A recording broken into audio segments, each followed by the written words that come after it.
friends, and welcome to The World Transformed. Tonight we're going to be talking about the reality cure. My name is Phil Bauermaster, and with me in the virtual studio is my co-host, Stephen Gordon. Hello, Stephen. Hey, Phil. How are you? Well, I am super fantastic. How are you, my friend? Man, I am doing well. You know, every now and then we got to do a thoughtful show, and I guess tonight that's what we're doing tonight. Yeah, well, we don't ever try to be buzzkills, but once in a while we have to talk about serious stuff. We do the Pareto analysis, the 80-20 rule. We say it's about 80% positive to 20% looking at the negative. And on Friday we're going to do a kind of a negative show, but in a fun way. There's not a lot of fun to be had here in what we're talking about tonight. But this is a serious issue, and it's one we've been touching on, and it's timely, related to what's happening in the news. So I thought we should get into it. So the question I want to ask is social media killing us? We've talked about, is it having negative effects on us? But I really think it's time to address this question. Now, you know that just because two things correlate, that doesn't mean one causes the other. But even without establishing causation, we know there's a huge correlation between rising depression rates and the arrival of social media. Teenage depression rates started going up. They're at an all-time high right now. And they started going up right at the same time that the smartphone came out. So you tell me, right? Is there a connection or is there not a connection?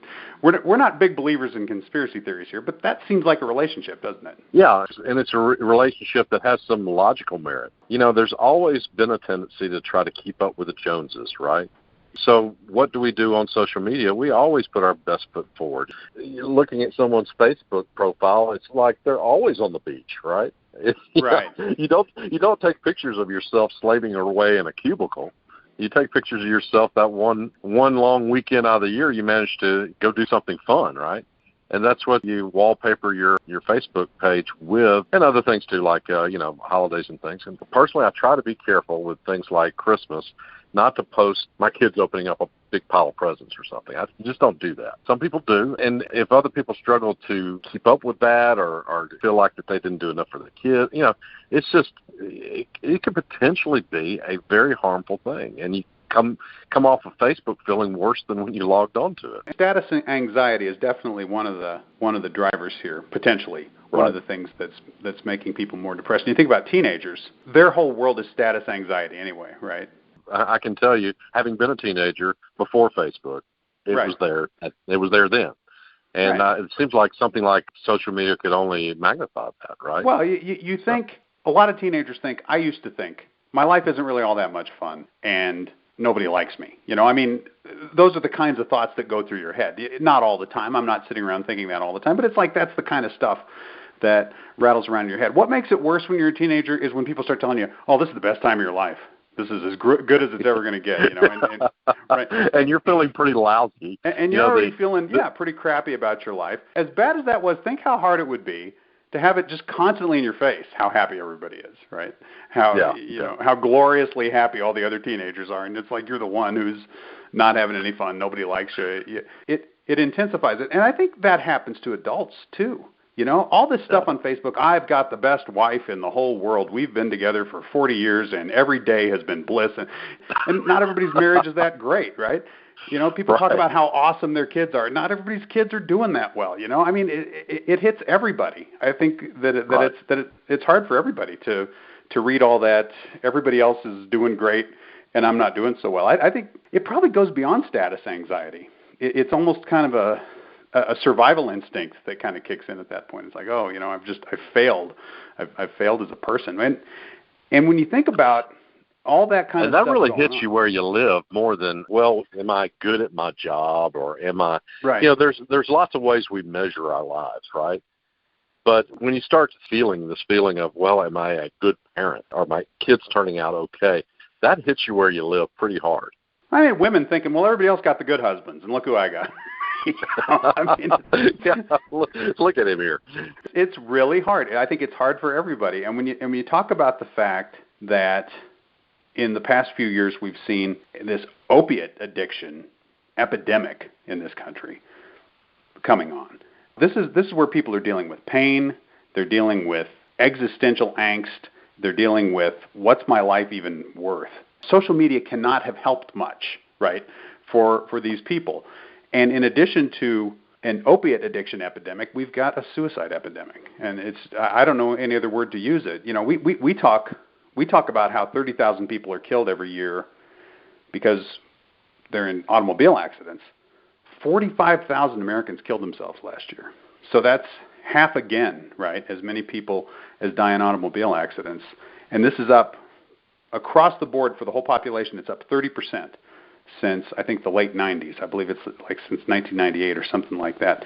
And for certain demographics, it's a lot higher than that, about 50% for middle-aged white guys about my age, mid-50s, white guys.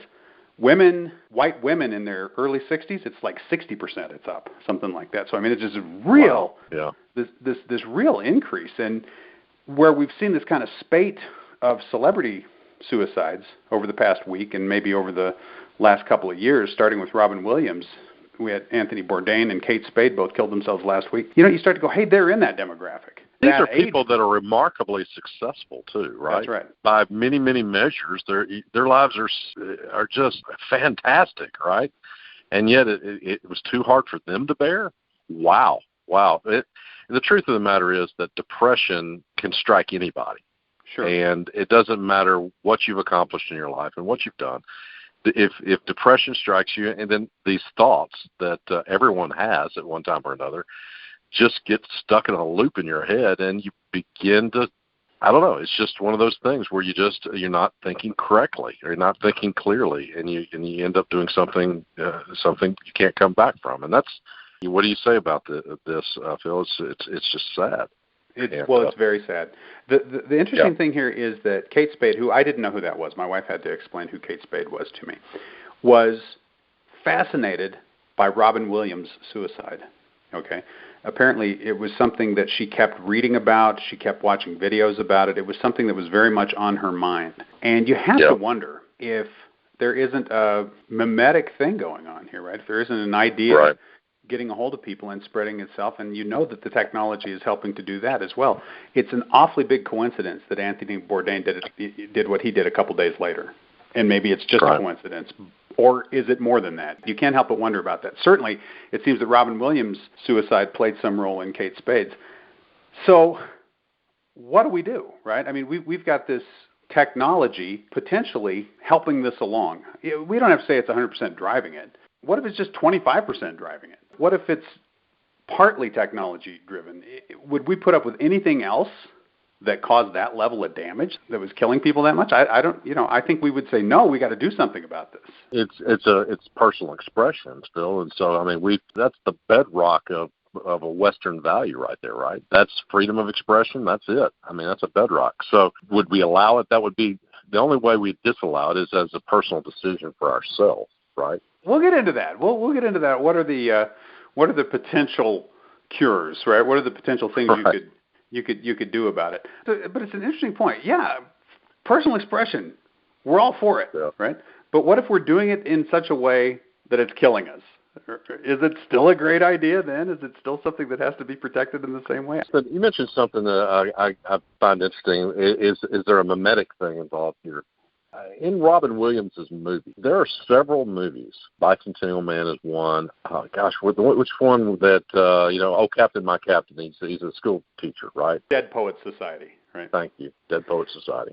Both are great movies, but they both have suicides within them that are not really shown to be, they're almost noble things. Even this terrible teen suicide, so it's almost like, well, this is what happens. Both of those movies bothered me with the way they dealt with suicide. And there was a third movie that I didn't even know that Robin Williams had done that I saw like a little clip from this week. And again, I'm sorry I don't have the title, but it seemed to deal with suicide. There's a substantial part of what he was doing in the movies at least dealt with that a little bit. Or, that's interesting. So does the idea get into his head, right? Yeah, I mean, and so, with a title like that, I guess you're going to have a suicide in there. But there is an interesting, not glorification of death, but like trying to come to grips with death. I mean, he gives that. Dead Poets Society, I'm going to argue that there was a little bit of a glorification of it. The noble artist who suffers for his work. It's a little bit of the glorification of it. I mean, as good of a movie as it was. It's a real artistic movie. I mean, I really have always admired it, but I always had a problem with it. and that's why. The character that he plays is definitely not pro-death, right? That Robin Williams plays. He gives that great speech to the kids about carpe diem. We're all worm food, right? He shows them the graduating class that's already gone, right? So it's like you got to go live your life because you got to do these things because that's how you're going to end up. Not in any way suggesting that you would ever want to get there, right? That's where you want to end up. But for sure, there's the kid who kills himself, and I think it's part of a pattern that we saw played out in the 90s and in the early 2000s about this almost romanticizing of teenage suicide, which is just the completely wrong thing to do about it. We want to show the victimhood of the person who kills himself, and that's all well and good. It's perfectly rational and right to say these kids are made to suffer horribly and then they kill themselves, and that's a terrible thing.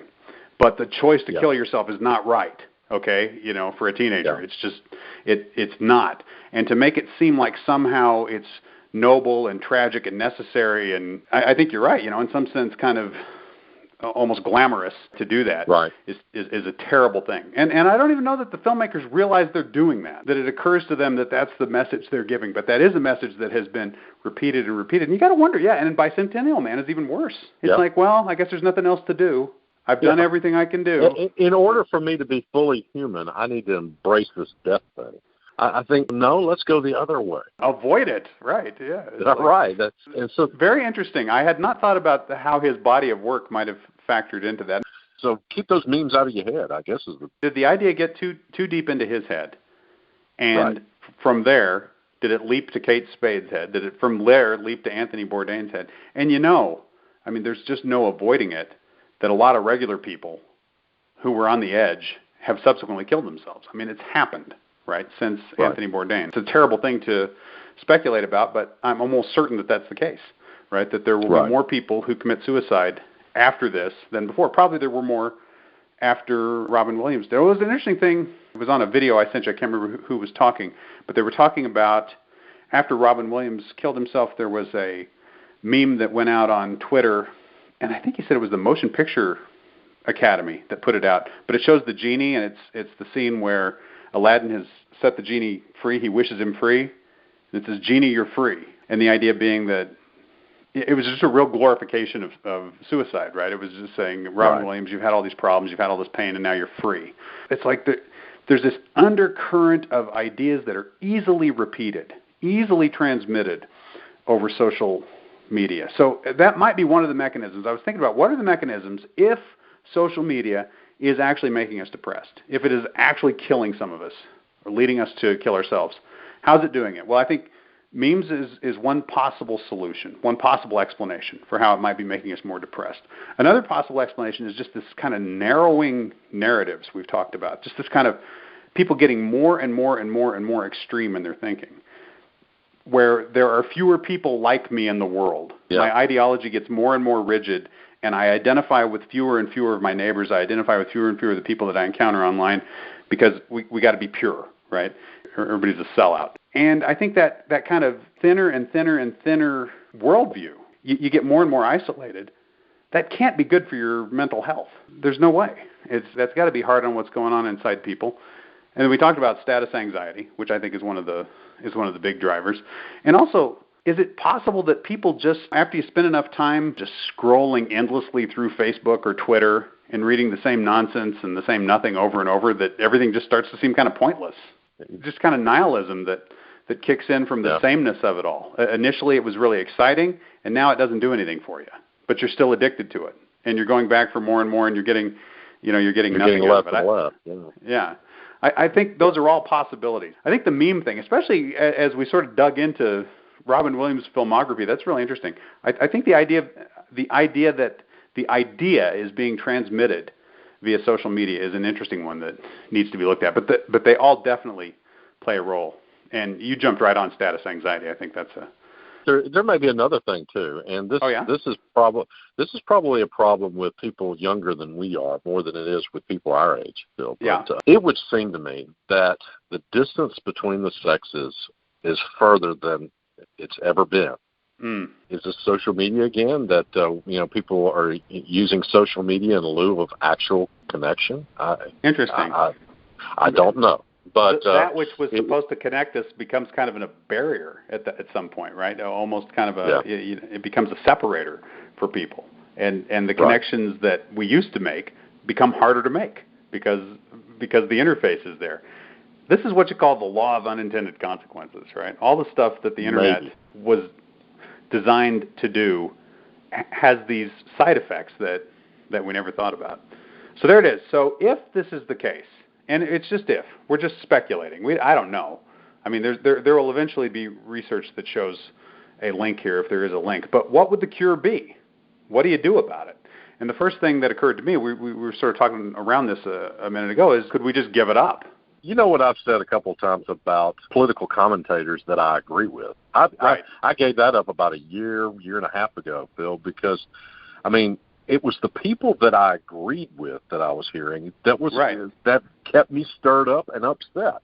Here's the fresh outrage that you need to know about so that you can be upset and uptight. And here's the fresh helping. I just said, I'm turning this crap off. I could never be as upset by someone saying an opposite viewpoint of what I really thought. Those people didn't upset me. Not like listening to people I agree with. It's funny. You know what? I'm turning that off. Instead I'm gonna read technology and stuff. A good move. Shift your focus away from there. I think more people should do that. Unfortunately, even if you get off politics altogether, you still got all the status anxiety and all the rest of it, right? I mean, people are still right. I'm still on Facebook. If they're on social media, they're still going to hit all this other stuff. I think it would be glorious if we had other media for politics besides social media, and social media became a no politics zone. I think that would be wonderful. I think it would help tremendously. Even President Trump, if he would stay off Twitter. I'm just saying. I'm just throwing that out there as a crazy idea. As a possibility. President Trump, we know you listen. Yeah, Mr. President, if you set an example take a week off and see if you don't like it.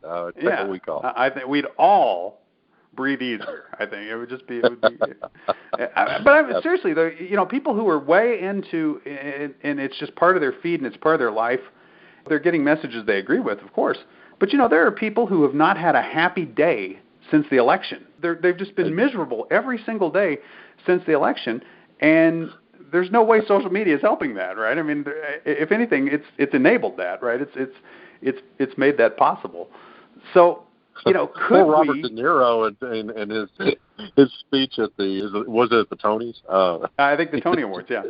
Yeah, it's obvious to me he hasn't been happy in a while. How happy did he ever get before, right? But he's definitely been unhappy since. Yeah, he's made a career out of being that guy that's not terribly happy. Yeah, I always think about Midnight Run, right? That character. To me, that's. I love that movie. That is literally one of my favorite movies. Mine too. Absolutely, I love that movie. Charles Grodin is so awesome in that. So, could we give it up? It sounds impossible. Right. Obviously, there's a First Amendment issue, which you mentioned, and there's also just nobody's going to give it up. My analogy is, in the 1950s, you might have said, "We'll never get people to quit smoking," right? Kind of the same kind of thing. Everybody smokes. How in the world can we stop as a society stop it? And people became aware of the health hazard, and that helped a little. But then it became the kind of low class thing to do, right? It became the social pariah thing to do, and then that really did drastically reduce the number of people smoking. Now, what would really be sad is if that happened with social media, and then a lot of people got off, and the people left would be people who are already being called pariahs for even being on there in the first place. Lord knows what would happen to them, right? The ones who were left. But I think it would be possible to get a large share of the population off the kinds of social media we have today if that kind of thinking process were to occur. What's interesting is the only way you could get that thinking process out to the world would be via social media, right? You would have to use it to shut it down. And I just look at this when I go, it's just not going to happen, right? There's just it's the snake swallowing its tail. I don't see that one happening. So what other options do we have? Okay, we could power through, right? We could just stick with technology and trust that we're optimists, right? We're speculists, right? Live to see it. Right. Eventually, it won't have these adverse effects, right? If we keep with it, we're going to develop technologies that will work right and that will take care of us and that won't do this. What I do with my Facebook feed is I'm relentlessly positive I simply will not post anything.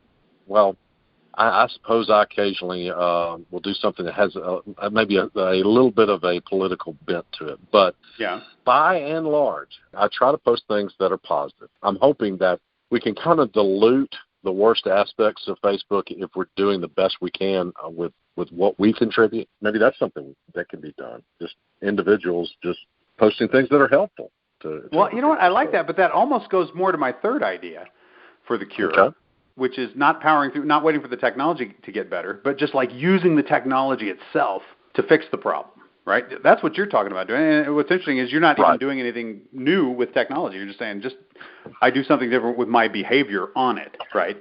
And if enough people do that, then that's gonna push us in the right direction. I like that idea. I think that the other possibilities are we just create our own little virtual worlds or our own little curated online communities where maybe we're not so superficially connected to so many people and there's not so much negative stuff coming in. Now, obviously, there's issues there. There's already a problem with people being in an echo chamber, right? So if we start to isolate ourselves, do we just make that worse? But something that slows down the need to be so shallowly connected, right, to so many people, right? Maybe deeper connections with just a few people would be a better thing. At least that's one possibility. And the other one, we can escape, we can power through, we can relinquish, or we can adapt and actually reprogram our brains so that we're immune to this.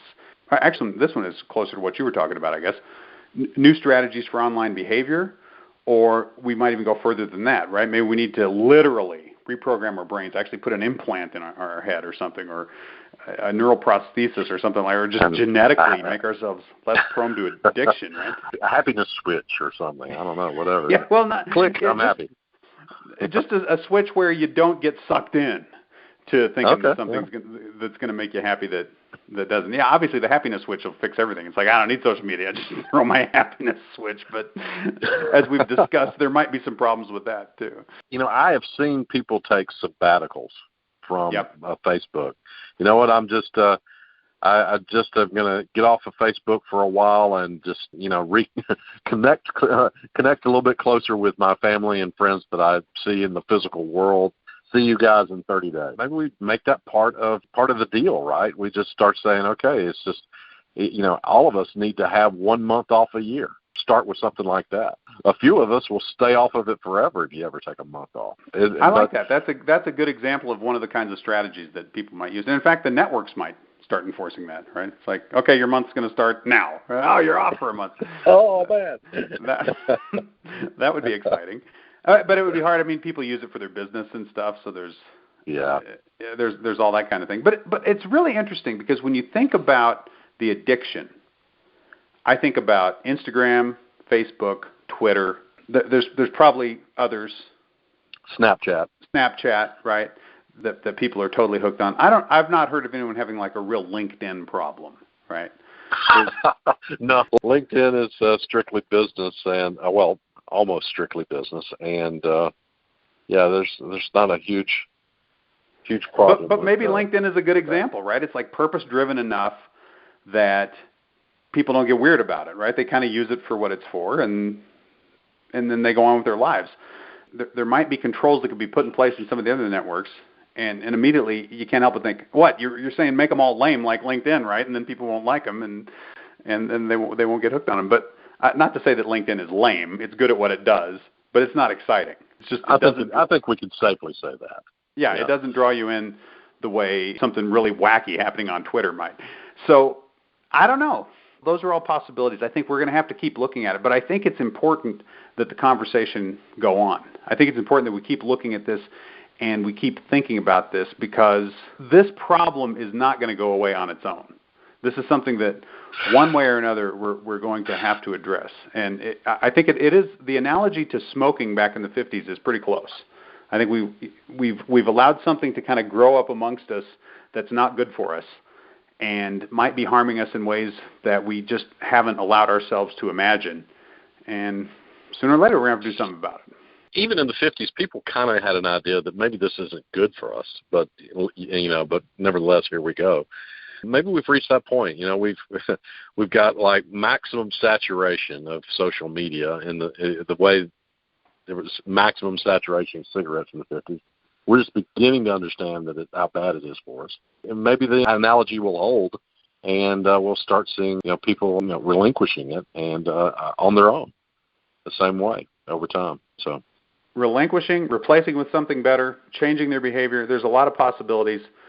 We're going to keep tracking it. This is not our favorite thing to do, is to talk about big, deep societal problems, but we will continue to explore this and to talk about this because it's very important. And speaking of our favorite thing to do, guess what we're going to do on the Friday show, Stephen? We're going to geek out. If this show was just a little bit of a downer, hey, we'll have a lot more fun on Friday. It's aliens on Friday, okay? I'm not going to say it's aliens, but it's aliens. So there it is. All right, well, thank you all for being with us. Stephen, great talking with you. We will be back on Friday with a brand new show, and until next time, live to see it.